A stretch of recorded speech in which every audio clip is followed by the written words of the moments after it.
Vous êtes dans le pire moment de votre vie. Vous faites l'objet d'un contrôle fiscal et ça se passe mal.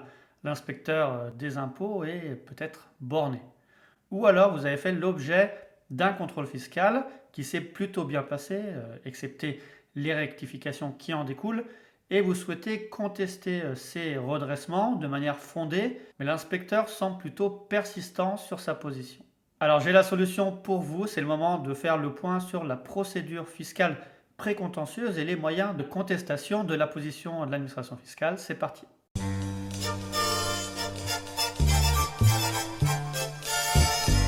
Alors on va commencer dans le cadre du contrôle de l'administration fiscale. On va parler notamment des vérifications de comptabilité. Effectivement, la première chose à faire va être de pouvoir apporter le plus de documents justificatifs sur le calcul de votre résultat comptable, à l'aide notamment de votre expert comptable, pour pouvoir justifier au maximum de votre position. Mais il faut savoir que si le contrôle se passe plutôt mal, vous aurez la possibilité de saisir votre premier recours hiérarchique. Dans un premier temps, l'inspecteur divisionnaire ou l'inspecteur principal, voire même de faire un recours de second niveau auprès de l'interlocuteur départemental ou régional. Alors, il faut savoir que ce premier recours hiérarchique ne peut s'effectuer qu'en cas de difficulté dans le déroulé même des opérations de contrôle. Puisqu'effectivement, il faut quand même savoir qu'il y a beaucoup de règles procédurales à suivre de la part de l'administration fiscale. En règle générale, ces règles sont suivies, notamment grâce aux formulaires pré-imprimés qui permettent de respecter grandement la procédure. Mais il faut savoir qu'il y a quand même beaucoup de droits et garanties du contribuable qui doivent être respectés par l'administration fiscale. Et parfois, le fait d'invoquer un de ces moyens va permettre de faire tomber la procédure. Il faut quand même savoir qu'il faut avoir des arguments importants. Notamment, vous ne pourrez pas contester le fait d'avoir été privé du droit à un débat oral et contradictoire si l'inspecteur était venu en béquille dans le cadre de la réunion de synthèse, ou alors si vous estimez qu'il y a eu une altercation entre le gérant et l'inspecteur des impôts produite par des attestations faites par vos proches. Ainsi, l'administration fiscale est en droit de refuser ce premier recours si vous n'avez pas de difficulté manifeste qui est apparue dans le cadre de ce contrôle. Mais il faut quand même savoir que ce recours peut s'exercer qu'importe la procédure d'imposition, que vous soyez dans une procédure contradictoire, donc avec le maximum de garantie, ou une procédure de taxation d'office. Et vous pourrez demander à saisir ce recours hiérarchique avant la réception de la proposition de rectification ou l'envoi des bases d'imposition d'office, ou à défaut, avant la mise en recouvrement lorsque vous êtes dans une procédure particulière.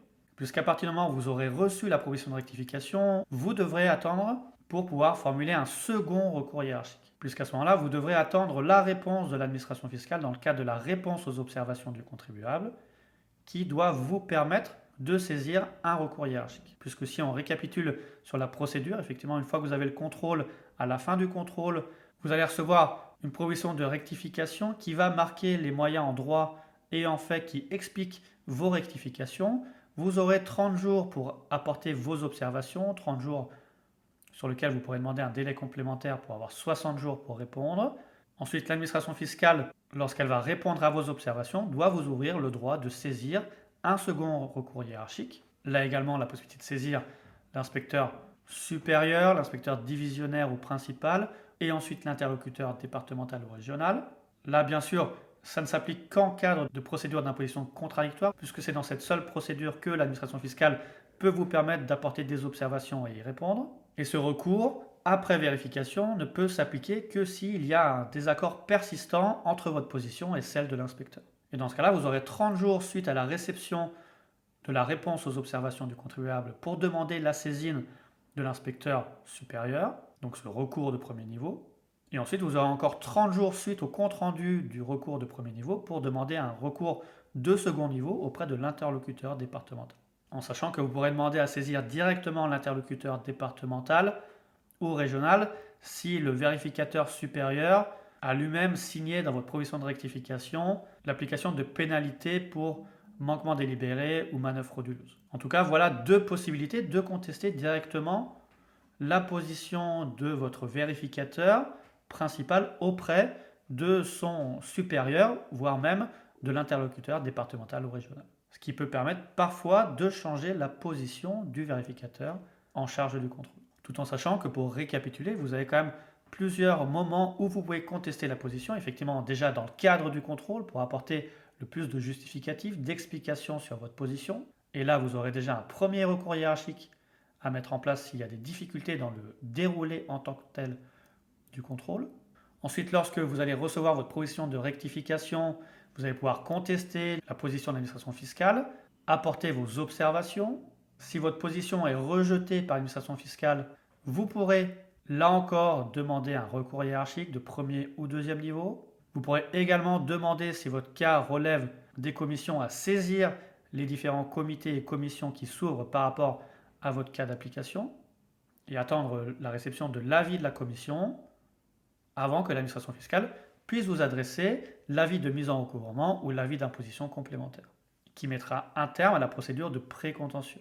En sachant que même une fois avoir reçu l'avis de mise en recouvrement, l'avis d'imposition complémentaire, qui est le titre de l'administration fiscale qui vous oblige à payer et qui lui permet de mettre en place des moyens de recouvrement forcés, vous pourrez toujours contester cette position, mais dans le cadre de la phase contentieuse. Et dans ce cas-là, on vous aurait à faire une réclamation auprès d'un autre service des impôts, avec la possibilité potentielle de demander un sursis de paiement en présentant des garanties.